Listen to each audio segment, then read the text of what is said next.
କିଛି ଡାଲା କିଛି ପରିକର ପାଖରେ ଥିଲେ ଆରେ ତୁ ମହାପ୍ରଭୁ ଉପରେ ଚଢିଗଲୁ।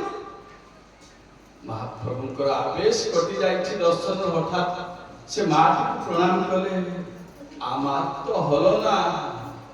আমার কৃষ্ণ দর্শন হলো না, আমাদের জগন্নাথ দর্শন হলো না। দেখুন তো দর্শনে কত ভাবে শিখেছে ওনাদের ভিতরে, আবার জড় চেতনের জ্ঞান না। ওনাকে কিছু দৃষ্টি হয় না, একটাই কথা, আমি জগন্নাথের দর্শন করব। ये जड़ की चेतन स्थावर जंगम किछि ज्ञान नय कि देखो मनुष्य शरीर ऊपर चढ़ जाय छै सेतबल को वृद्धा आखिर लोह धरुछि। गौर हरि महाप्रभु आमी जानते पारलाम ना, आमी जे नीलाचलवासी नित्य এই যে জগন্নাথের মঙ্গল আরতি দর্শন করি একটু বিলম্ব এসেছিলাম তো, তাই আমি কি করতাম, আমাকে কিছু দেখা গেল না। আপনাদের উপরে কখনো চলে গেছি তাইও জানি না, কিন্তু একটাই সত্য কথা, আমাকে তো জগন্নাথই দেখা দিয়েছে। আর তুমি যে গৌর হরি,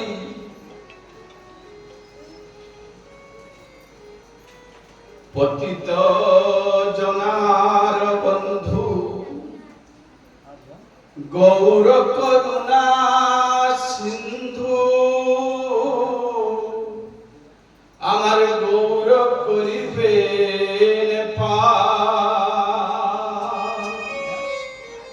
ব্রজেন্দ্র নন্দন যেই সচি সুত হইল সেই,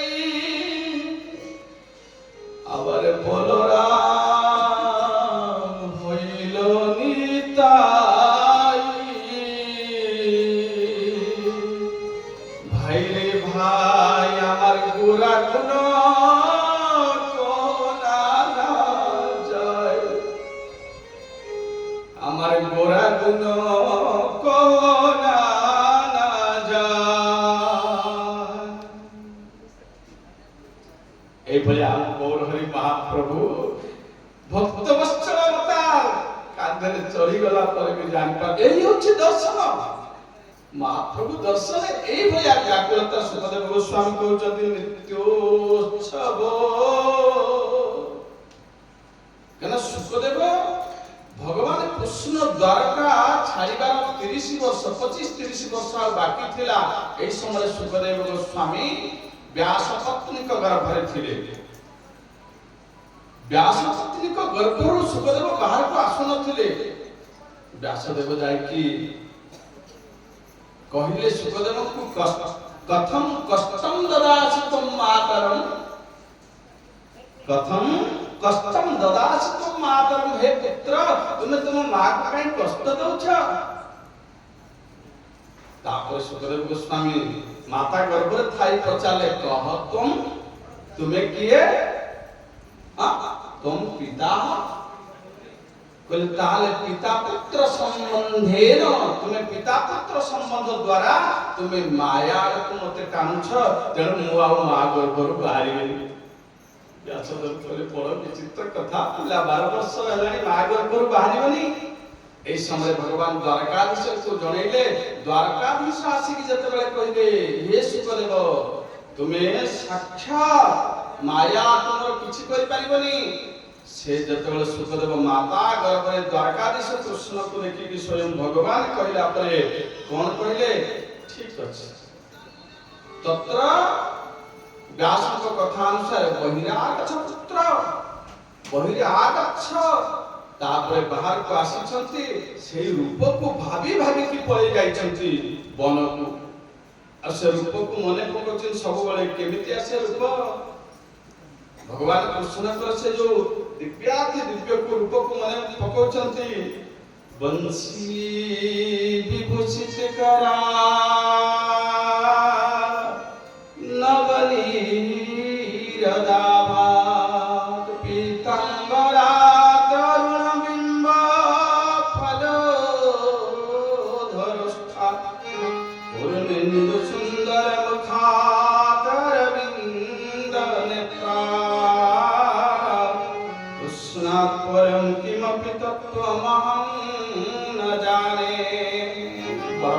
ऋषि भी चकित रह जाइछथि भगवान के दिव्याति दिव्य रूप को देखि तेणु सुखदेव गोस्वामी बारंबार कहउछन्ति जस्याननो मकर कुंडल चारु कर्ण हमरो नित्यानंद परिवार रे बाबाजी थिले रामदास बाबाजी आज जो वस्त्र प्रहरण नाम यज्ञ रे कीर्तन रे आखर गाउछन्ति से बहुत सुंदर कथा कहथिले कहले भगवान को खाली थरटिए गोटिए कथा कहबो एक बार देखा दाओ भाई एक बार देखा दाओ भाई थरटिए ले प्रभु दर्शन दियो थरटिए जीव जगत सतरे संसार को भूली की भगवान को हृदय डाकिबो जब प्रभु थरटिए दर्शन दब निश्चय प्रभु देव संसार सुख को प्राप्ति लालसा यदि भगवान को डाकिबो ताले केबे भी देबे एमिति कोटि जन्म नेले भी तमे भगवत साक्षात्कार पाइबनी जतबे पर्यंत त्याग विरक्ति आसनि जेते भी पाइ छथि हेरी में तो प्रेम दीवानी मेरो दर्द न जाने को महरी के गति महरी जाने क्या जाने और को मेरा भाई बारंबार कहउछथि किए बुझिबो मो कष्ट किए बुझिबो जे कि मु आ घरे रहि परिबिनी मो राजकुमारी राजकुल बधु मते केवल मो गिरिधर दरकार शेषे गुरु रविदास चमार पाखरे पहुंचले रविदास तांको सेवित विग्रह गिरिधारी को देखली ये छुआटा रहि पारनी निजर कहले हे मीरा भाई मु मो कलिजा को काढी के देला भई आज मो इष्ट को दे दउछि किंतु एते कि मने रखि थिबो मो गिरिधारी को केबे पर करिबोनी से दिन तू मीराबाई गिरिधारी की पाइला दिन तू सकाळ उठू पाखरे सुवाइबा दांत घसीबा स्नान करिबा मेरे तो गिरिधर गोपाल दुसुराना कोई जाके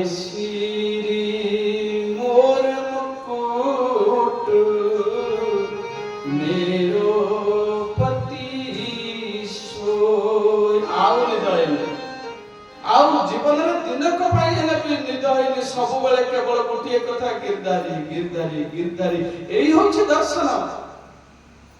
तेणु ए कथा श्रवण आपण कला पर जदि प्रत्यह नाम अभ्यास न करिवे ताले ए कथा किछि मूल्य नाही ये तो केवल पाउसरे घृत ढालिबा सहित समान जाऊ परे परे वर्णन करछथि सुखदेव गोस्वामी लीलामय पुरुषोत्तम भगवान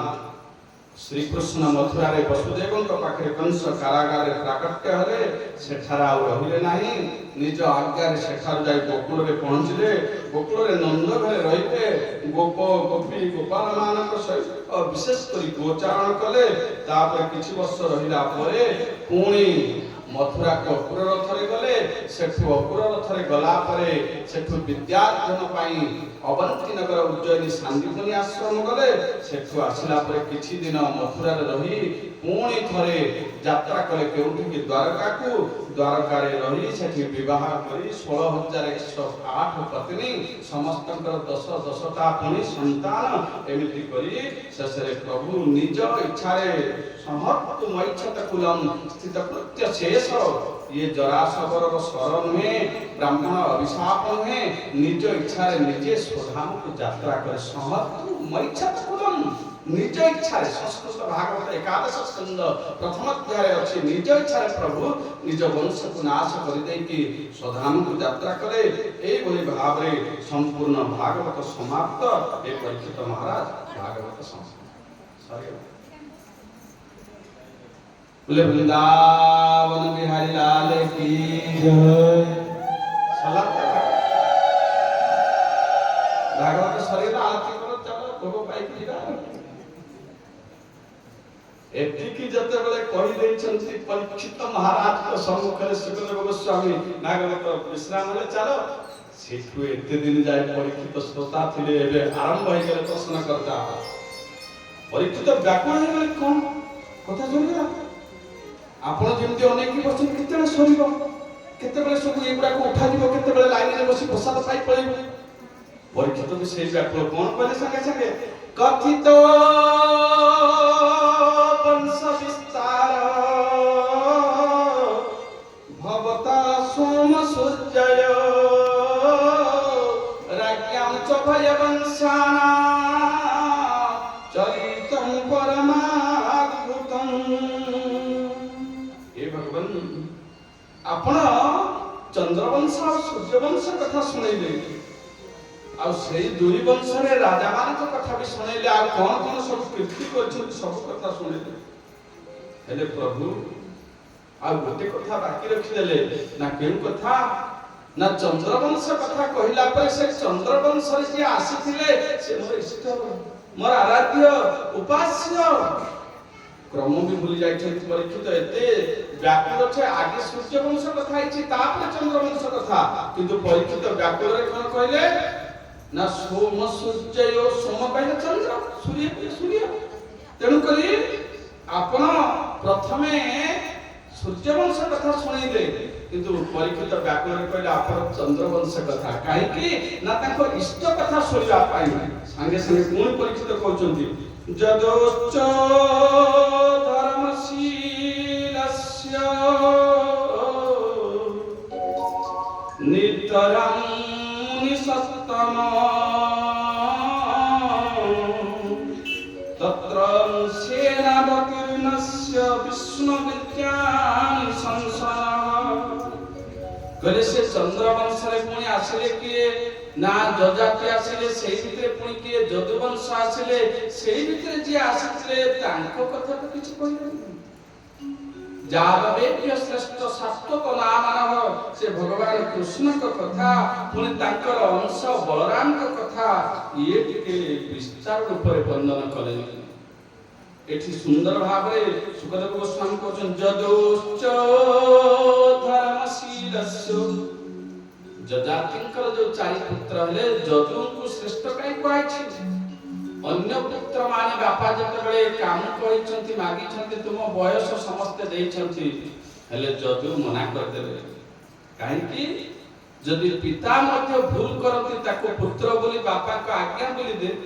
मानि जिबा ताहा ठीक नहीं बोले ये समय आपनकर कोन होबा दरकार भजन करिबा दरकार कना जजाति एते काम करथिले से शेष पर्यंत पुत्र आयुष्य मागी छथि अवश्य जजाति साधारण थिले लौकिक लीला पाई कथा कुआ जाय छी गुटिए पटे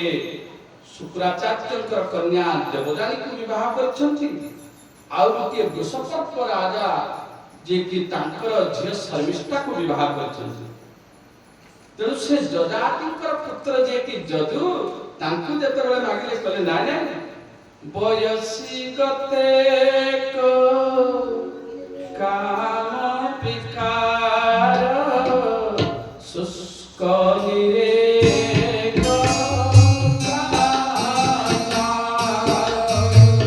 भज गोविंदम जप गोविंदम गोविंदम भज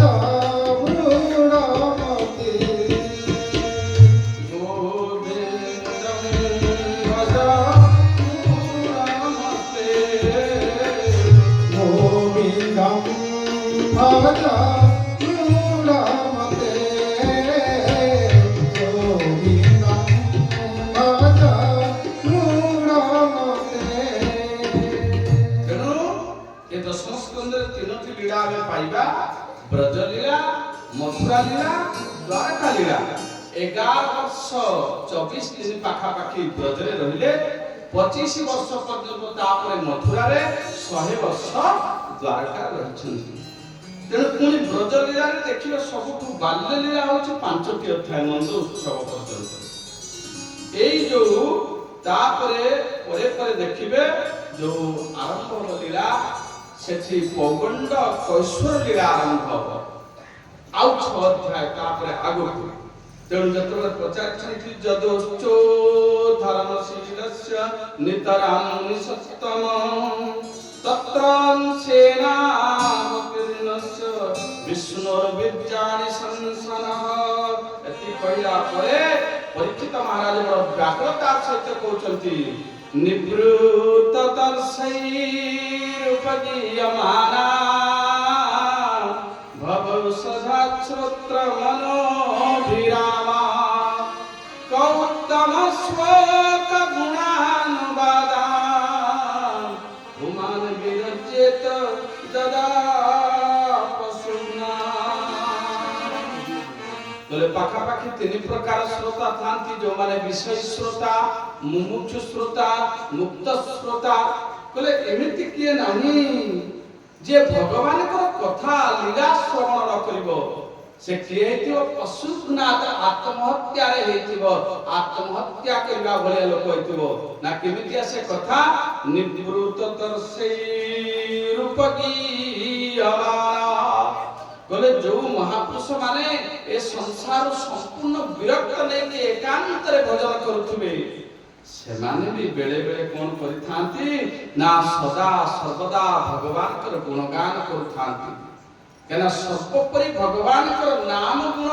ନାମ ସାକାର, ନାମ ନିରାକାର, ନାମ ଅରୂପ, ନାମ ରୂପ ମଧ୍ୟ। ତେଣୁ ସେଭଳି ମହାପୁରୁଷ କଣ କରିଥାନ୍ତି ନା ଏ କଳିଯୁଗରେ ଯଦି ଔଷଧ ଦେଖେଇବା ଭବଉ ସଦା ଶ୍ରୋତ୍ର। ବୋଲେ ଆମେ ଯୋଉ ଔଷଧ ଖାଇଥାନ୍ତି ରୋଗ ହେଲେ ତାକୁ ଯଦି ଦେଖିବା କୋଉଟା ମିଠା ଲାଗିବ, କୋଉଟା ପିତା ଲାଗିବ, କୋଉଟା ପୁଣି ଅମ୍ଳ ଏସିଡ ଯୁକ୍ତ ହେଇଥିବ। Biochemic, allopathy, homeopathy, electro homeopathy, ayurvedic, there are several types of medicines. କିନ୍ତୁ ଏ ମେଡିସିନ ଖାଇଲେ ସିନା ରୋଗ ଭଲ ହବ। ହେଲେ ପରୀକ୍ଷିତ କଣ କହୁଛନ୍ତି? ଗୋଟିଏ ଔଷଧ ଅଛି ଖାଇଲେ ନାହିଁ, ଶୁଣିଲେ ରୋଗ ଭଲ ହେଇଯିବ। ହଁ, ତୋର ଝାଡା ହଉଛି ଓଟୁ ଶୁଣିଦେଲେ ଯଦି ଭଲ ହେଇଯାନ୍ତା ବଢିଆ। ତୋର ଜ୍ୱର ହଉଛି ଗୋଟେ ସିନାରେଷ୍ଟ ଖାଇଦେ। କହିଲେ ଏମିତି ଶୁଣିଦେଲେ ଭଲ ହେଇଯିବ? କହିଲେ ହଁ ଅଛି। କହିଲେ ସେ ଶୁଣିଲା ଔଷଧ କଣ? ଭବୌଷଧା ଶ୍ରୋତ୍ର ମନୋଭିରାମା। କହିଲେ ଭଗବାନଙ୍କର କଥା ଶ୍ରବଣ ମାତ୍ରକେ ଏ ଭବ ରୋଗରୁ ପାର ହେଇଯିବ। କହିଲେ ଏଇଭଳିଆ ଉତ୍ତମ ଶ୍ଲୋକ ଜ୍ଞାନବାଦ, ସେ ଉତ୍ତମ ଶ୍ଲୋକ ଭଗବାନଙ୍କର କଥା କିଏ ବା ନ ଶୁଣିବ? କହିଲେ ବିଷୟୀ ଲୋକମାନଙ୍କୁ କଣ ହବ ନା ତାଙ୍କୁ ସବୁ ଗୁଡାକ ଭଲ ଲାଗିବନି, ଜ୍ଞାନ କଥା ଭଲ ଲାଗିବନି, ଶାସ୍ତ୍ର ତତ୍ତ୍ୱ କଥା ଭଲ ଲାଗିବନି। କିନ୍ତୁ ଲୀଳା ଗୋଟିଏ ଏମିତି କଥା, ଯେତେବେଳେ ଜଣେ ବିଷୟୀ ଲୋକ ମଦୁଆଟେ ବି ଆସିକି ଶୁଣିବ, ఇది କଣ ହେଲା ନା ଗୋଟେ ରାକ୍ଷସ ଆସିଥିଲା, ଭଗବାନ ତା ପ୍ରତି ବି କୃପା କଲେ। ଗୋଟେ ପୁତନା ରାକ୍ଷସୀ ଆସିଥିଲା ବିଷ ଦେବା ପାଇଁ, ତାକୁ ବି କୃପା କଲେ। କହିଲେ ସେ ଲୀଳା କଥା ଶୁଣିଲେ କଣ ହବ ନା ବିଷୟୀ ଲୋକକୁ ବି ଭଲ ଲାଗିବ, ମୁମୁକ୍ଷୁ ଯିଏ ମୁକ୍ତି ଚାହୁଁଥିବ ତାକୁ ବି ଭଲ ଲାଗିବ, ମୁକ୍ତ ପୁରୁଷ ତ ସହଜେ ଭଲ ଲାଗିବ। ତେଣୁକରି ଲୀଳା କଥା ଶୁଣିছে ବଳବନ୍ତରେଣ। ସେଥିପାଇଁ ତ ଭଗବାନ କଳିଯୁଗରେ ବା ମାନବୀୟ ଲୀଳା ସର୍ବୋପରି ରାମକୃଷ୍ଣ ଗୌର ଆଦି ଅବତାର ସବୁଠୁ ପ୍ରସିଦ୍ଧ ଲୀଳା ହଉଛି କଣ ନା କୃଷ୍ଣେର ଯେତେକ ଖେଳା ସର୍ବୋତ୍ତମ ନର ଲୀଳା ନରବପୁ ତାହାର ସ୍ୱରୂପ ଗୋପ ବେଶ ବେଣୁକର ନବ କିଶୋର ନଟବ ନରଲୀଳାର ଭୟ ନରୁ। ସର୍ବୋପରି ହଉଛି ନରଲୀଳା, ମାନବୀୟ ଲୀଳା। ପରୀକ୍ଷିତ ମହାରାଜ କହୁଛନ୍ତି ଯେ ଏମିତି ସଂସାରରେ କି ଆତ୍ମଘାତୀ ଅଛି, ଭଗବାନଙ୍କର ଲୀଳା କଥାକୁ ଶ୍ରବଣ ନ କରିବା କିଏ ନ କରିବ? ଭଗବାନଙ୍କର ଲୀଳା କିଏ ସ୍ମରଣ କରିବ? ବୋଲେ ସେଇ କରିବନି। ଉମାନ ବିରଜେତ ଯଦା ପଶୁଘ୍ନା। आत्मघाती ହେଇଥିବ ନହେଲେ ପଶୁ ତୁଲ୍ୟ ହେଇଥିବ ପଶୁ ବେଳେ ବେଳେ ତ ଆପଣ ମାନେ ଜାଣି ନାହାନ୍ତି ଭଗବାନଙ୍କର ଲୀଳା ଶୁଣିବା ପାଇଁ ବୃନ୍ଦାବନରେ ପଶୁ ପକ୍ଷୀ ବି ନହେଲେ ବେଣୁଗୀତ ପ୍ରକରଣରେ ସୁନ୍ଦର ଅଛି ଧନ୍ୟାସ୍ମ ମୂଢ ମତୟୋ ହରି ନୟତା ଜାନନ୍ଦ ନନ୍ଦନ ଉପାତ ବିଚିତ୍ରବେଶଂ हरिण माने हरिणी की देखी नृत्य करंतिनी हरिणी हरिण को देखी नृत्य करंतिनी भगवान कृष्ण को मयूर पंख धारण करथिबा से दिव्याति दिव्य रूप मुखारविंदरे अधरारे जेतले वेणु बाजुथुव हरिण माने कृष्ण को देखी के भाबते आमे भी गोपी जा पशु जोनिरे जन्म पाई मध्य सिए व्याकुल होइथांती तेणु आपण माने अनुभव करतु जदि के पशु होइथिबे लीला कथा श्रवण करिबेनी एबेली को पुणी कहते पिता महामे समरे मरंजई देवव्रताद्या विरथई स्तिमिलई दूरत्ययं कौरव सैन्य सागरं कृत्वा तरम वश्चपदं स्मजत्प्लवा बोले आपण जानि छथि भल भाबरे सेही कथा टिके सुनु नाति पितामहामि बोले पितामह भीष्म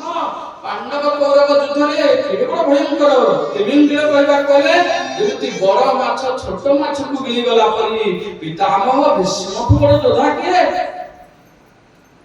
हेले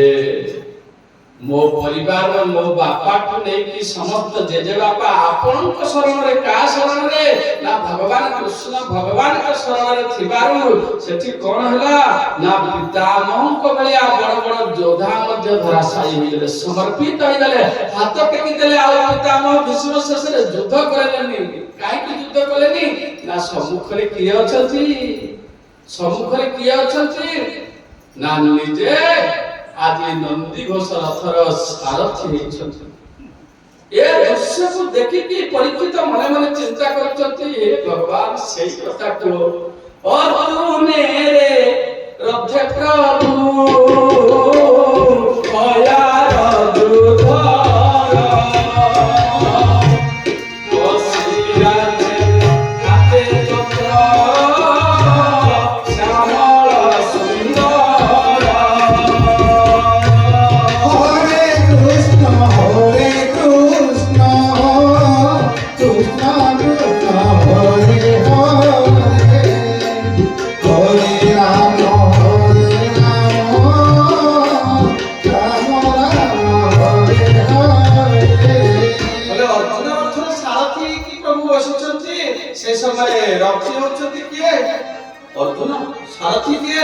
कृष्ण किले दयालु प्रभुटे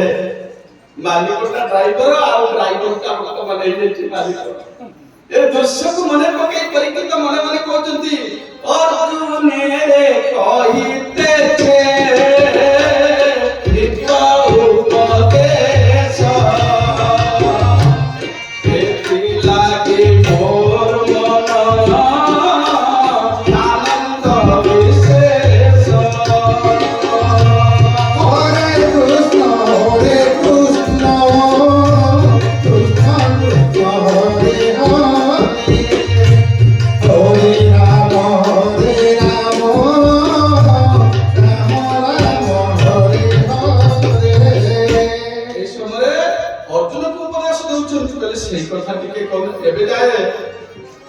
परीक्षित महाराज भगवान कृष्ण को नाम भी लो नाहंती